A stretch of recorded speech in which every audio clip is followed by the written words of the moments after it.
Actually, it was a big jackpot for them because last year or 2021, when the boom of the value of our cards exploded, as you said, some cards were worth six figures.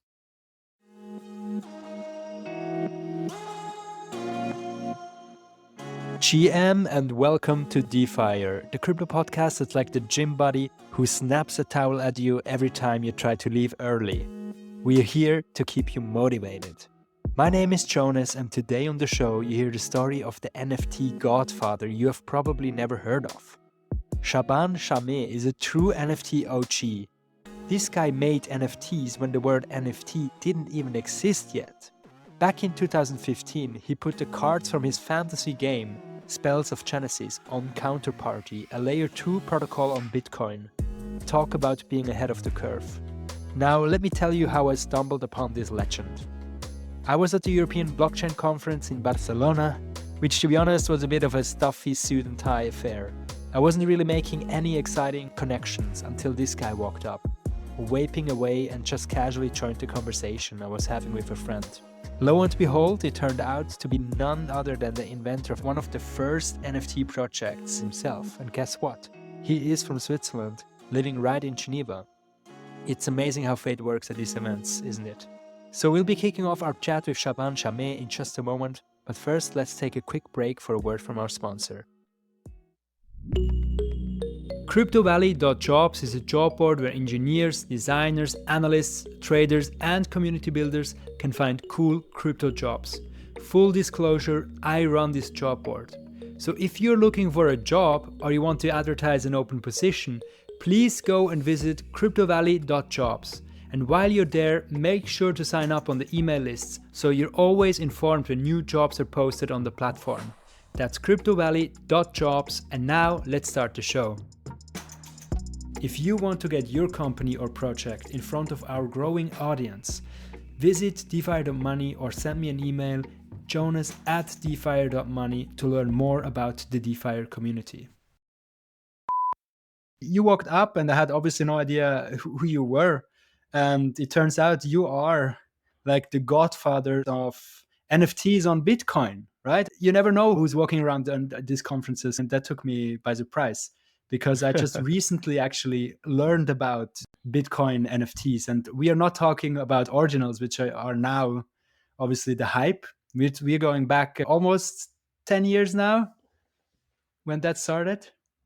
Yeah, and the space changed a lot. 10 years ago, there was really very few conference about Bitcoin, about blockchain, a bunch of really passionate and crazy people, nothing like the crowds we have now. It's always interesting going to this conference. The first conference was the Rare AF in New York, 2017, that was focused on NFTs. It was the really beginning. It was small.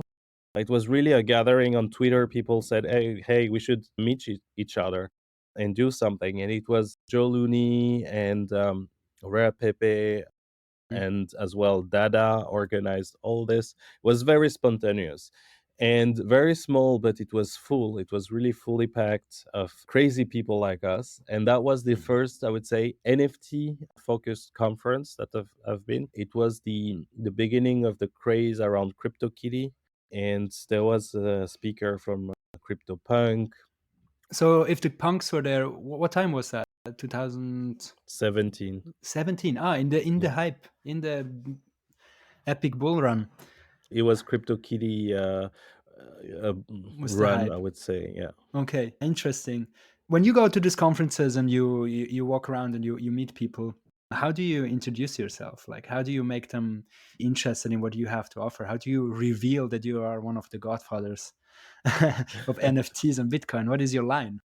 What is my line? I think it's always different to whom you're talking to. I'm doing NFT for several years on Bitcoin blockchain and maybe discussing the topics like the new trends and everything, and also sharing experience. Jaman, what I'm going after is Can you do a short introduction of yourself, like with your name and what you do, that people know? Okay. Sure. So yes, I'm Shaban Shaame, founder of Everdreamsoft. And Everdreamsoft started as a game company in 2010. And in 2015, we issued the first tokenized asset in game with our project Spells of Genesis. At this time, it was really new. There was cryptocurrency projects mostly about creating sub-currency or representing equity with a token or something like that. And we said, okay, let's represent game item. Let's have ownership on a game item distributed in a decentralized way. Hmm. Why this is important now, of course, more people are familiar, but at that time, it was really hard to understand why people would want to have ownership. And one example I was giving at that time, and that was 2014-15, is when you buy a song or music, you go to the store and then you exchange money and you receive a CD, and then the CD is yours. You keep it forever in your collection, and your grandkids can inherit it from that. If you go to iTunes Store, for example, you can buy the CD at the same price, but if you die, everything is gone because they close your account and that's it. And you're not Hmm. free to lend your CD to someone. And if you look at gaming, it's also constructed around this because everything you own is tied to your account. And Hmm. we said, okay, could we emulate, because we created a trading card game, could we emulate physical trading card game into the digital world? When someone buys a card from us, they have the cards on their account and they are free to do whatever. The Bitcoin technology allowed to do that because for the first time, it is a peer-to-peer thing where there is no central authority who control the supply or the transaction. Yeah. So there is a technical innovation. It was hard to understand and to foreshadow because game producer, they would say, yeah, but we don't want that. Why do we want a user to own and be able to trade what they purchase? Because then it prevents us to resell the same content to someone else. If you look at trading card games in general, there are two main flagship, I would say. In the physical world is Magic the Gathering. Hmm. And in the digital world, it still is Hearthstone, which is very big. So people spend more time on Hearthstone, but they spend more money on physical card Magic the Gathering, even though their playtime is shorter. Because physical, it's harder. You need to have friends and sit around the table. Hmm. And so they spend less money on Hearthstone, but more time. So why is that? People would argue is because the physical thing has more value because you can touch it. While if Hmm. you buy something online in a game, you cannot touch it, so it's less valuable, which can be true, but not only. The bet, which now has proven to be true, is people are likely to spend more money if they have ownership on something, and if there is a secondary market where they could resell, even though they will never resell it, they will spend more. So we started issuing the first card in 2015 using the Bitcoin blockchain, using a layer that is called Counterparty. And Counterparty, basically, it's a token layer on top of Bitcoin where it was mostly used to create subcurrencies. We are not talking about non fungible, it's more like I create my own currency representing the shares. So we said, okay, let's put game cards as a currency, but not, they're not a Hmm. currency, but they are a trading card.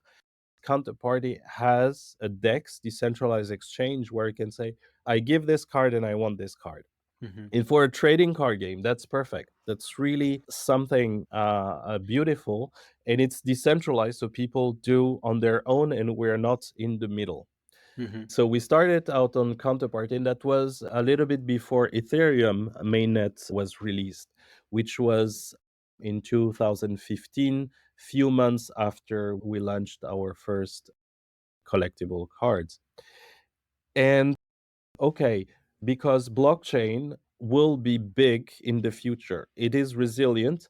The cards that we are producing will stay longer than the product that Mhm. use it, the game. So even though we shut down Spells of Genesis, the game, the card will still be there. So as blockchain will grow in the future and more people will use it, let's embed into the card allegoric story of the blockchain events, because we want the card to be available in museum in 50 years when Mhm. people will look back and say, hey, what how was the beginning? Yeah. And they will discover the cards, the collectibles, and the events that happens. For example, we have Satoshi represented. We have the burst of Ethereum. So the card, Ethereum card, was released right when Ethereum came, and then we there was incredible events like the DAO, the big DAO that was hacked on Ethereum, and we represented the DAO as a colossus that gets power from the crowd, and Mhm. the Hmm. splits between Ethereum and Ethereum Classic. So all these are historical points that were released at the time where the event happened, and we wanted, like, in several years, people will look back and say, "Oh, that's these collectible actually tell the story of Yeah. how it all gets started." That's so interesting. And I want to dive in a couple of these elements later, but let's circle quickly back to the very beginning. You mentioned before the game Spells of Genesis is somehow inspired by these fantasy games like Magic the Gathering, which is well known, and Hearthstone, which is a digital game, which is also card based. And they are all in this kind of fantasy universe. I think they have this in common. Were you like a big player of Magic the Gathering, or how did this interest in this magical world and these games form? Because now I heard it quite analytical why it is good to have, like digital assets, etc. on there, and people play more for Magic the Gathering cards versus Hearthstone. But where does this passion for this game come from, or this world? So I'm a builder. I like to write story, create games since my very young age. So of course I played and I was inspired by big games like, for example, yeah, Magic the Gathering, Lord of the Ring, lore, Final Fantasy on PlayStation, that has really a nice setup universe. And when I was 8 years old, I thought, okay, would like to create games on Mm, my own. I started learning programming, got a book, but it was too complicated. And then I really started when I was 12, like being able to do things with a simpler book. But I started making games. But of course, it's a huge work. A lot of people want to make a game, but really you need to have a high commitment in order to have a product from end to finish. So I like to write the story. I like to create interesting game mechanics. And I played Magic the Gathering, the trading card game, with friends. And what I found fascinating in Magic the Gathering was every extension comes with a beautiful background story, a really strong visual identity, and it can repeat themselves. So every time there is a new expansion, every 3 months, you go into a new universe and discover new things. I made different games. When I was around 16, 17, I decided to do a game from start to finish.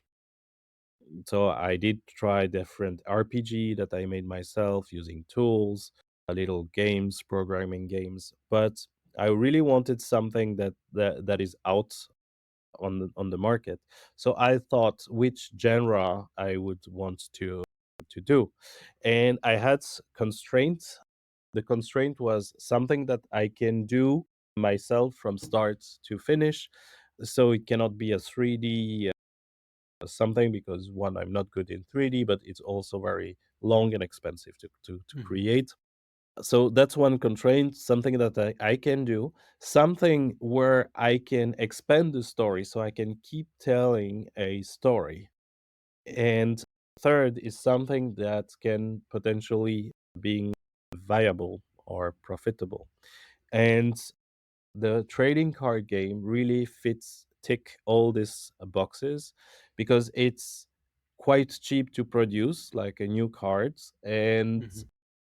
so in terms of design it's not too heavy. I could do the design myself by taking some picture of water, fire, aggregating. Uh-huh. And when I was in high school, end of my high school, I created Munga, the first game. And then I did my university study, so it was more a side project. It was selling. It was a web game. It was on the web. It was selling a little bit, nothing big, but like a little How do you money. So, a quick question, because it's a card game, but it's purely digital, right, Munga? How what did you sell? And when you say it's on the web, like access to the, was it like a software as a service? Like you pay access, or you buy something and you ship it? Like how was it? Because I think it has been a while, right? Let's also put some timestamps on that. This has been probably 10 years ago. Yeah, that was 2003 and 4. Oh, 20 So years ago. 20 years ago. Yeah. It Okay. it was the beginning of internet, and there was not many game content on the internet at that time. Mhm. So liked programming and I saw an opportunity, I thought should do a trading card game like Magic the Gathering, but on the web, on internet, which was at that time also something that was not so common.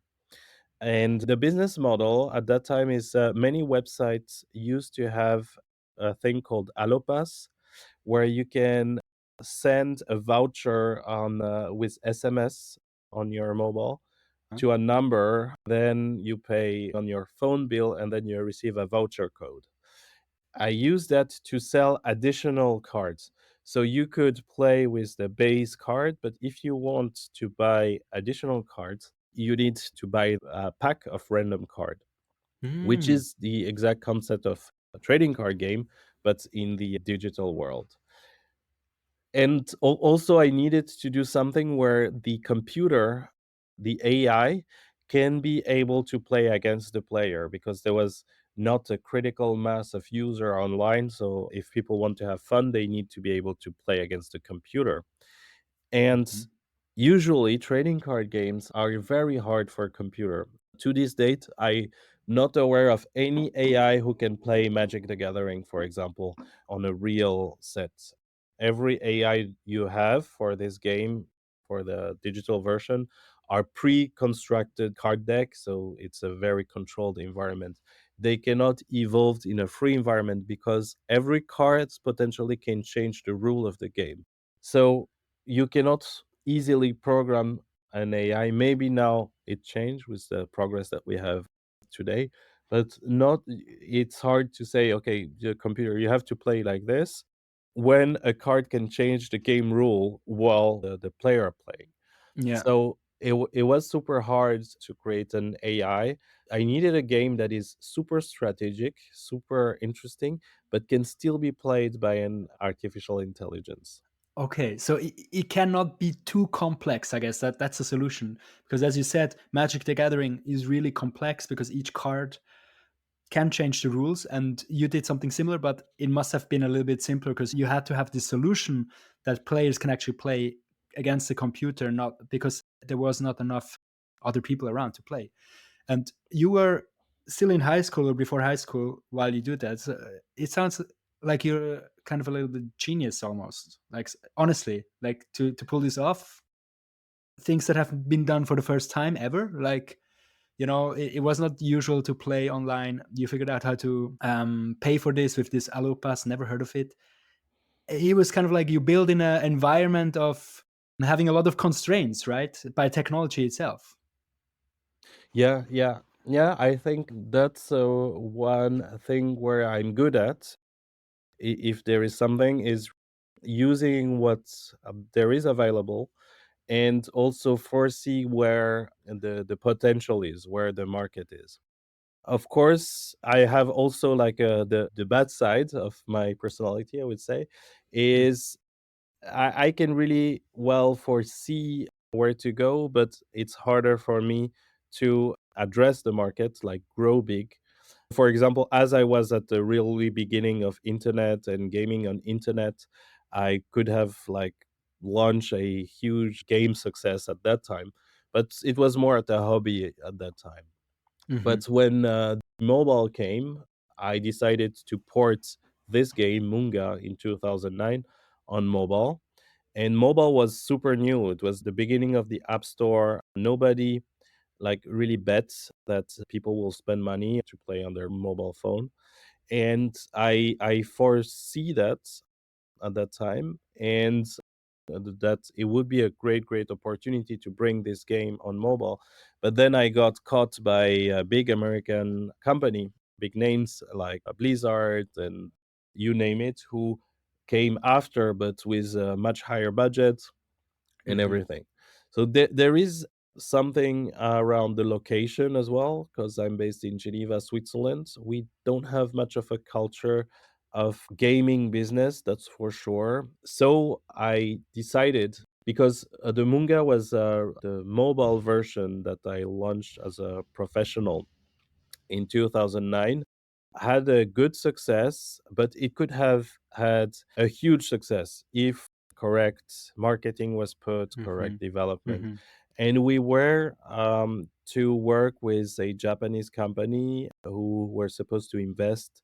We went really far into negotiation, but in the end, the deal did not happen.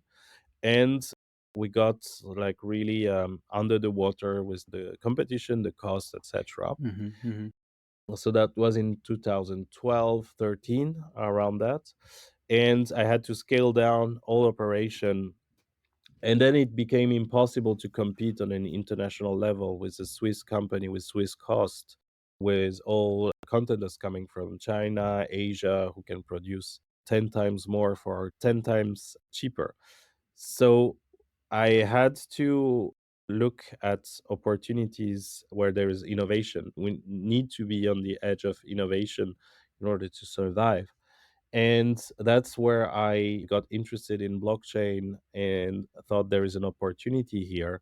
And nobody's so in we were in trouble in 2013 with the market. The mobile market became very mature and competitive, so Mhm. we had to find something innovating, and I got fascinated by Bitcoin and cryptocurrency. And I thought that's an opportunity to innovate, and this time we gonna create a new game, Spells of Genesis, that is the continuity of Munga, but different rules, different gameplay, a bit less strategic card game, but more arcade, more accessible. Because my mother always told me I don't understand anything about your game. I thought I want to do one that is easy but still strategic, still keep a high strategic point.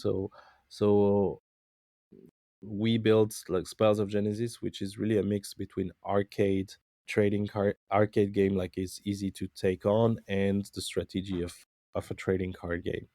Mhm. And using blockchain, of course, as innovation. And we thought, okay, this time when the competition comes, we don't want to just give out to the competition because they come with a much bigger budget and bigger, stronger. We will build the infrastructure as well. So when the big player will come, they they will use our tool instead of competing with Spells of Genesis. And what is interesting is recently I read that Magic the Gathering, which is the source of inspiration, will use NFTs, tokenized assets, for their trading card.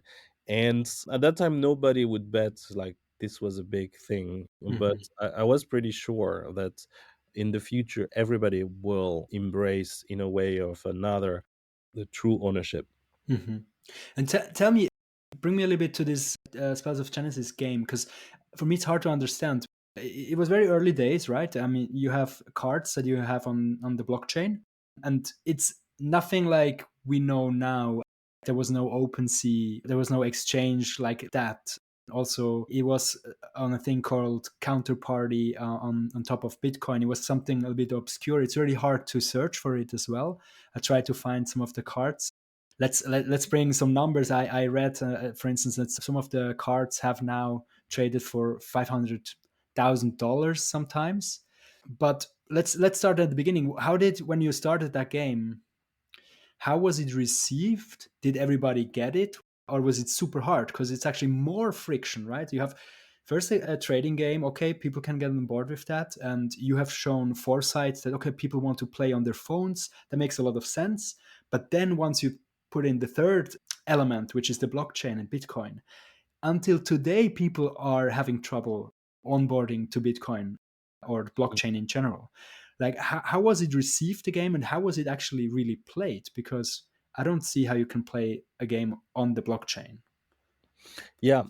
So the main idea, back to the Munga time, is I noticed on Munga that people were trading digital cards for real money under the table. And then they would contact the support and say, "Hey, my account was hacked. Can you reverse the transaction, etc., etc." Sounds like a nightmare.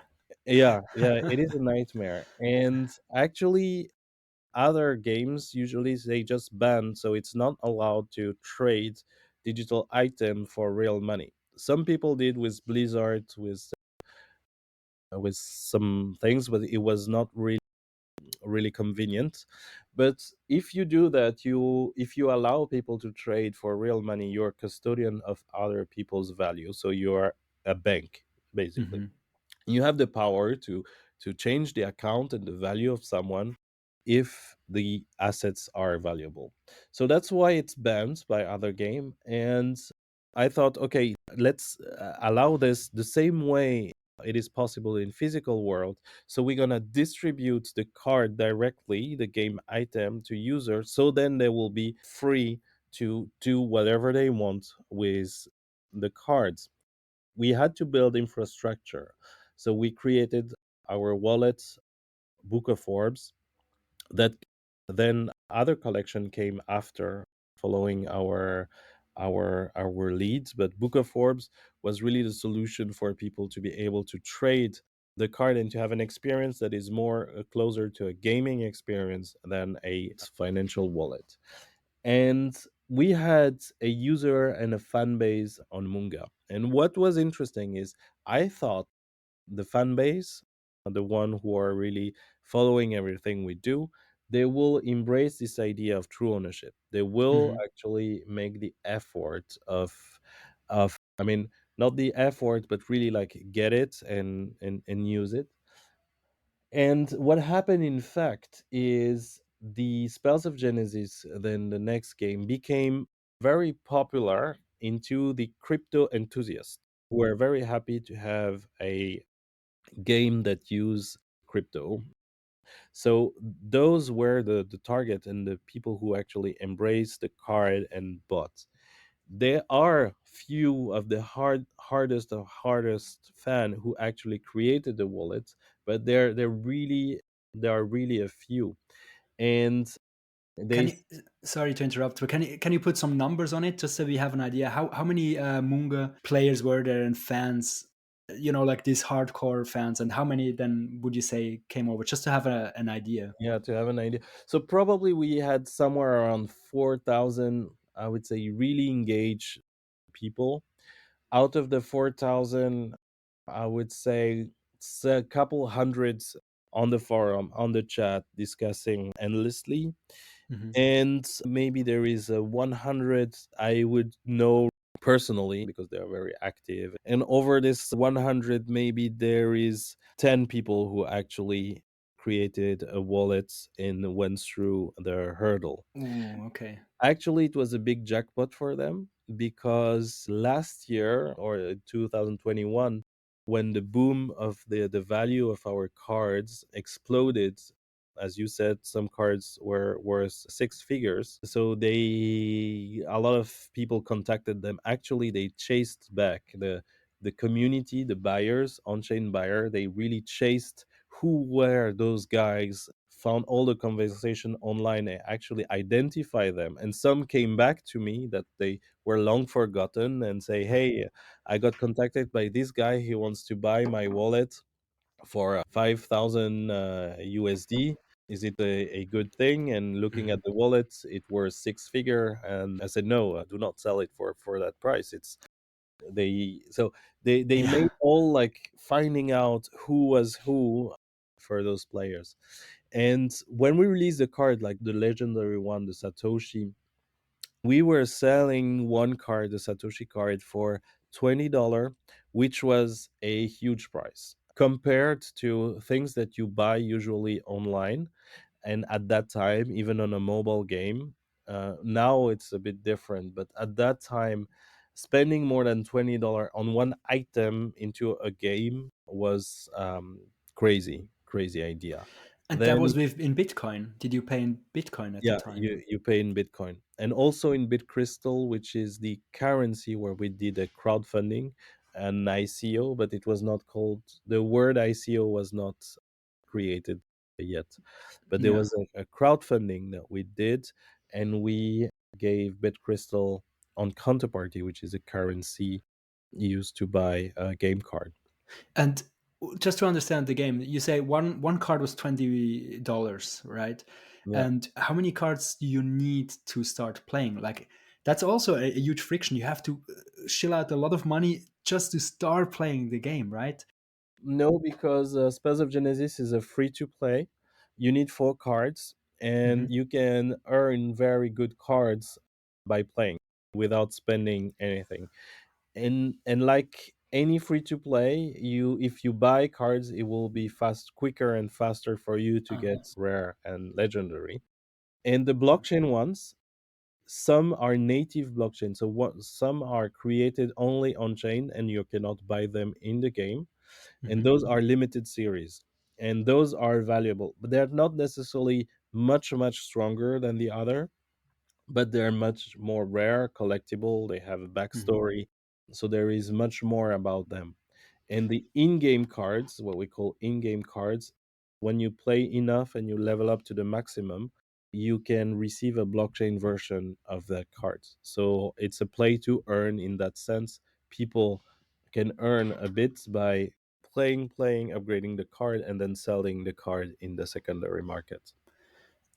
But the connection from the blockchain to the game, because the game, was it a mobile game as well, or was it in the browser? It was designed to be a mobile game, just like others, with the catch that you can connect your wallet, and the all the trading and everything happen outside the game itself because it's not allowed by Apple. So with in-game purchase, you can buy cards, but in-game, not on chain, like any other game out there. But more than that, so the game will look at what's in your wallet and will add the blockchain cards to your gameplay session once they're connected to your wallet. Mm. So in game, you have nothing related to blockchain, and everything related to blockchain you do outside in a wallet. Hmm. And now you have mentioned already a couple of cards, but I would like just to paint a picture of what are the cards, what are the craziest cards out there. I think Satoshi Nakamoto is one. There are only 200 of them, right? And they're the most valuable one. They go regularly for six figures. What else did you incorporate? I think there's a Dogecoin card as well. So Yeah. that shows how far back Dogecoin actually goes. It's really a OG project. What is your favorite card? Okay. There are many cards that have a lot of backstory. You mentioned Satoshi card. I will mention as well the FD card, which was distributed for free for people who were finding cure for cancer. So it Hmm. was a research with university. You could put your computing power to calculate molecules. Then there was a leaderboard, and there was a project called FLDC that will distribute a currency to every contributor to that project. and we had a partnership with them, and we say, okay, well, let's distribute a card, a game card, to your people. So that's the FD card, and it's actually the first card that we issued, and that's also has a price similar to Satoshi card. It has been No. fully distributed, so we don't own any more of them. So this is like the two legendary, I would say, of Spells of Genesis. Then the Dogecoin cards. It was super interesting because Dogecoin is, of course, a very old project, and it was completely different before. Dogecoin community was started out of a meme, but it was really oriented into a giving economy, where on a Reddit, where you go there, you say, hey, I say something, and people will just tip you amount. It was a lot around generosity. One of the first topic I made on Reddit, it was in 2012, I think. I asked a question on Dogecoin subreddit. I asked, I am building a game using the blockchain, and is it something that would interest you guys? Because I thought it was a community that would really fit this project. And there was few response like, yeah, maybe, yes, yes, interesting. But we have a special connection because it's one of the first community I reached out to have an idea of what they want. And the image of Dogecoin is someone giving money, offering money. That was really like reflecting the tip Hmm. atmosphere that was there. Then Dogecoin had a hard time. It really stumbled because there was one guy who was super generous, super nice, who did a lot for Dogecoin, and in the end he was a scammer. So he built a project. A lot of people invested in that project because they loved the guy, because he was really a benefactor, and Hmm. he scammed everyone. Mula, I think, was the project Mula, and Dogecoin was really hit, and the whole community and everything was gone. Then it Hmm. was rediscovered when the bull run after as a meme coin, and the community completely changed. It's the spirit is completely different. But we have this card reflecting the really beginning giving part of Dogecoin, and it was really sought after recently because everybody wanted a copy of that card. And how And many are there of the Dogecoin cards? there's 2,000. So that's a very common, it's not rare. Hmm. It's a common card, but it's high in demand. How much does it go for today? Today probably $2,000. You have to send me afterwards some links where I can see this thing. I tried to Google that stuff, but I couldn't find like my way into the exchange or wherever I can see those. It's Data. yeah, The- this data. It's really hard to get access to Counterparty, and it's a world on its own. It's a little bit archaic. I've seen it because I've also done some research on rare pepes, which are also traded on there. Right?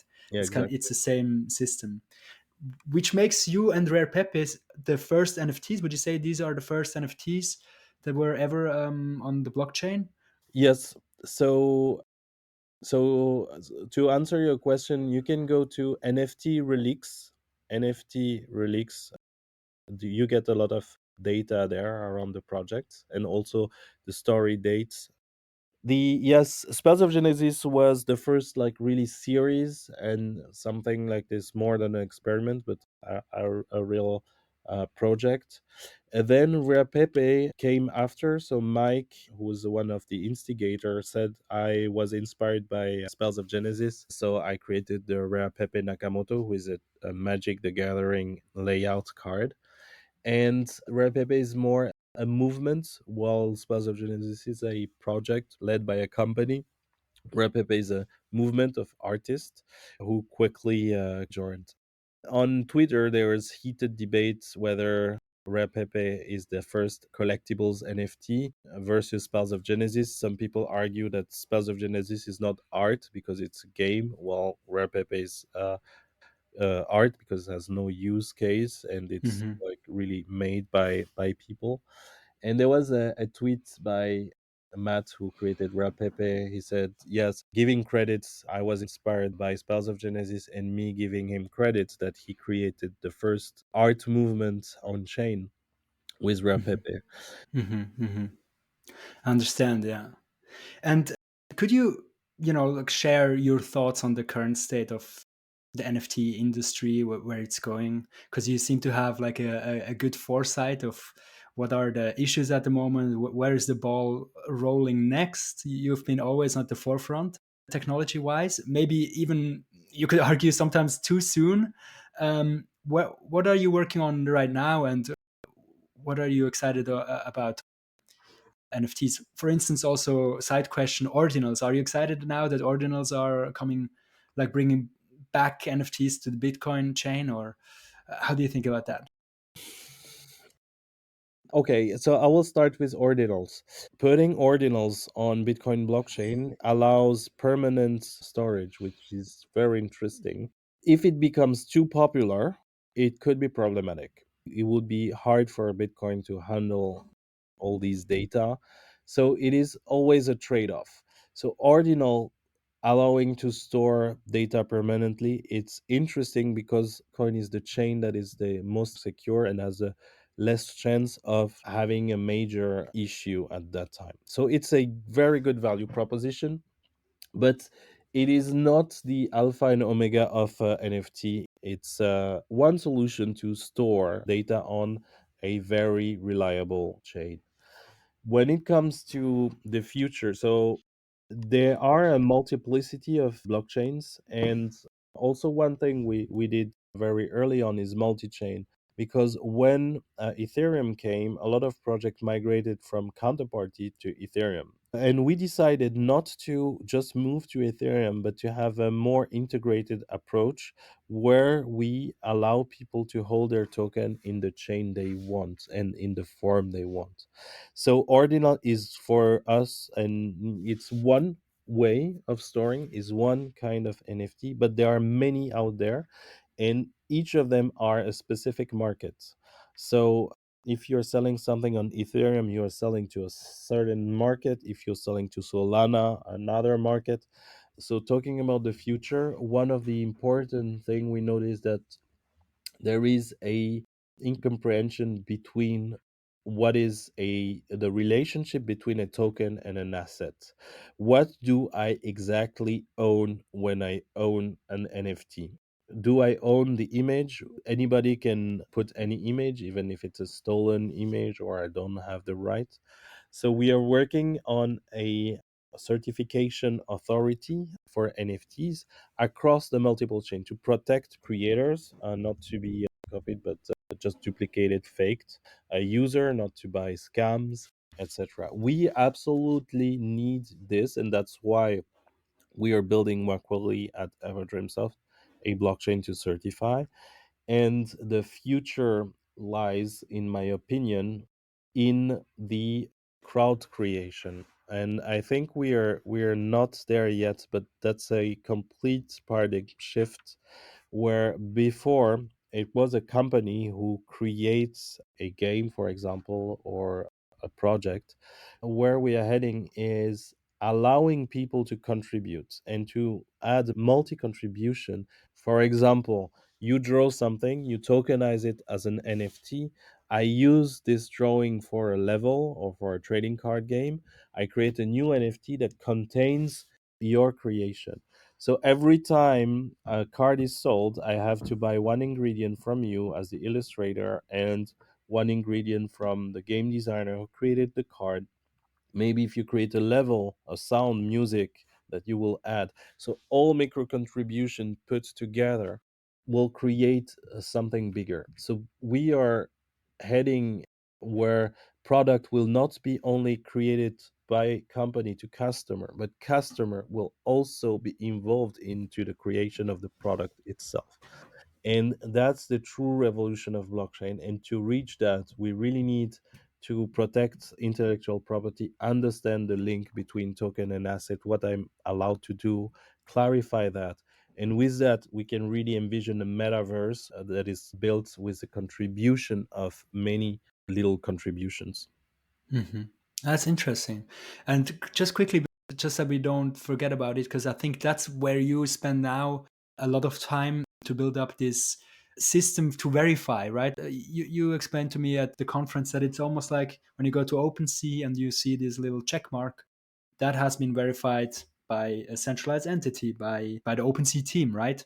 You are basically now building a system with game theoretical elements that incentivize strangers or people who want to contribute, similar like miners or stakers contribute to a blockchain, to verify, to lock in some assets. So they say, okay, this project actually is the real Spells of Genesis, or whatever new projects will come up. People will have to figure out which one is the right one. And that's what you're building with Buck Valley at the moment. Yeah, exactly. There's very few, I would say, game change or big change in paradigm when it comes to technology in general. And this time we want to have one to build one, and I think we really have it. When you look at how blockchain evolved, there is a proof of work that was really a big revolution. Then proof of stake, which was a great solution to some of the problem of proof of work. And we come with proof of democracy, which is a new paradigm shift. It's not like just a new blockchain, faster transaction output or something like that. It's really a core change. And this core change is incentivizing people to work and tell the truth. So to create a world where it becomes more profitable to say the truth and bust scams than trying to scam other people. So to reverse this in incentivization. And if you look at it, it is what Bitcoin does, but for a transaction and ledger. So on Bitcoin proof of work, it's more profitable to put your computing power to play with the system because you're going to get more reward than trying to attack the system. And we are doing this for human work and research. There are so many scams out there or people claiming fake things. So if we find a way, and that's what we find, to reward them for saying the truth, and they are taking a risk and potentially get rewards when it's proven that what they said was correct. This way we will be able to really simplify the human contribution. When they claim something like, I'm the author of this work, I have the right to use that, I'm producing a video and there is a music and I paid the right to use the music, for example. This way everybody is well protected. We will need 1 hour to talk about Wakwili Mm-hmm. because Yeah. it's really cool, and that's Antoine really one's field. But if we are lucky to have like a talk about Wakwili, a future talk, I yeah, I want to tell this is something I'm super excited because it is a huge game changer, and this game changer does not happen often in general. Great. No, it's good. It's a teaser.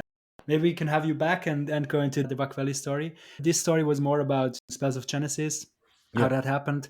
It was great to have you on. Shaban, you are really the godfather, right, of NFTs. You have it on your Twitter, and I think it's a good thing. I use this as a teaser, maybe even put some music underneath, like the Godfather music or something. Yeah, it was so cool to have you on. Thank you so much. Thanks a lot for the invitation. If you're still listening, chances are that you liked this episode. Defire is not just me, it's also you, the listener. And each day there are more listeners joining, and together we can spread the word about Defire by giving it 5 stars on Apple Podcasts or wherever you are listening. Send this episode to a friend who might be interested. Check out the website, visit defire.money and click on subscribe to get the new episode, and in the future also blog posts directly into your inbox. Also make sure to follow me on Twitter @DefireMoney. All of this helps so we can continue to produce more episodes more frequently and get the most interesting guests that you deserve. Good night and see you soon.